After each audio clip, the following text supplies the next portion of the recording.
शहर को ओवैसी का गढ़ माना जाता है और वहां जय श्री राम के नारे गूंज रहे हैं। बीजेपी ने ओवैसी के किले में सेंध लगाने की पूरी तैयारी कर रही है। निजाम के जिस शहर को ओवैसी का गढ़ माना जाता है, ओवैसी के सियासी प्लान को बीजेपी ने ध्वस्त करने की रणनीति बनाई है। हैदराबाद के गढ़ में ओवैसी को मात देकर बीजेपी बड़ा खेल करना चाहती है, लेकिन ओवैसी ने भी ऐसे तुरुप के पत्ते फेंक रखे हैं जिससे भगवा ब्रिगेड भी हैरत में है।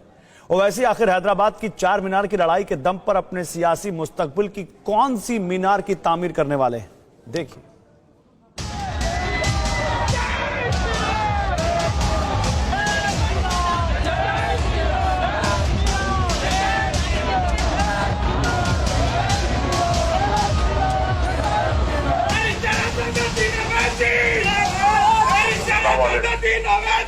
हैदराबाद में इतना शोर आखिर क्यों है?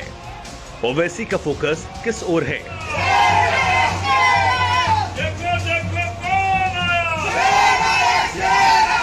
हैदराबाद चुनाव में सर्जिकल स्ट्राइक से लेकर पाकिस्तान और जिन्ना का सवाल आखिर क्यों उठ रहा है? आखिर ओवैसी को किसका डर है या ओवैसी का निशाना कहीं और है? हैदराबाद नगर निगम की 150 सीटों में एआईएमआईएम का 44 सीटों पर कब्जा है। टीआरएस ने पिछली बार 99 सीटें जीती थी। बीजेपी के पास सिर्फ 4 और कांग्रेस के पास 2 सीटें हैं। ओवैसी का हैदराबाद चुनाव में फोकस मुस्लिम वोटों पर ही है, लेकिन म्युनिसिपल कॉर्पोरेशन के इलेक्शन में मुस्लिम परस्त ओवैसी ने जो दांव चला वो चौंकाने वाला है। ओवैसी ने कुल 51 उम्मीदवारों को टिकट दिया है। इनमें से 46 उम्मीदवार मुस्लिम हैं। 5 हिंदू उम्मीदवारों को भी मैदान में उतारा है।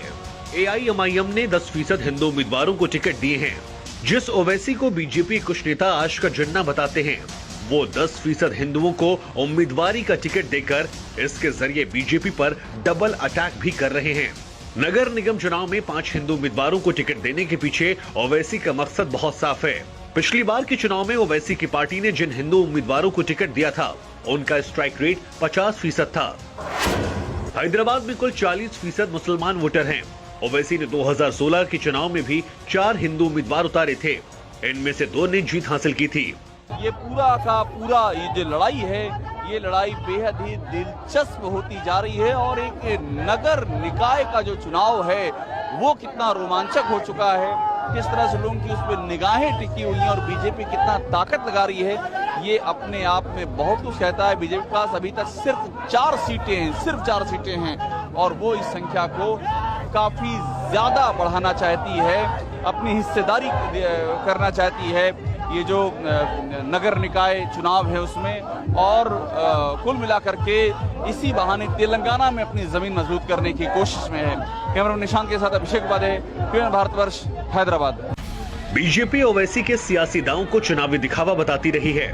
बीजेपी नेता ओवैसी पर नफरत भड़काने वाली सियासत के आरोप लगाने का कोई भी मौका नहीं छोड़ते, लेकिन ओवैसी हैदराबाद चुनाव में सीधा निशाना मोदी सरकार पर साध रहे हैं और उसे हर मोर्चे पर वो फेल भी बता रहे हैं।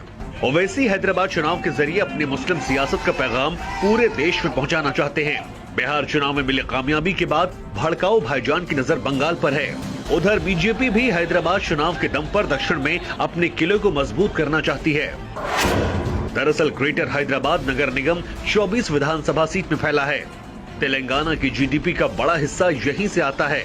इसलिए बीजेपी इस फिराक में है कि हैदराबाद नगर निगम पर अगर भगवा कब्जा हो जाता है तो वो तेलंगाना की सत्ता के बहुत करीब पहुंच जाएगी। बीजेपी के लिए चुनाव तेलंगाना का सेमीफाइनल है, तो ओवैसी के लिए बंगाल चुनावों का रिहर्सल। 1 दिसंबर को नगर निगम चुनावों के लिए मतदान किया जाएगा और 4 दिसंबर को भाग्यनगर के भाग्य का फैसला हो जाएगा।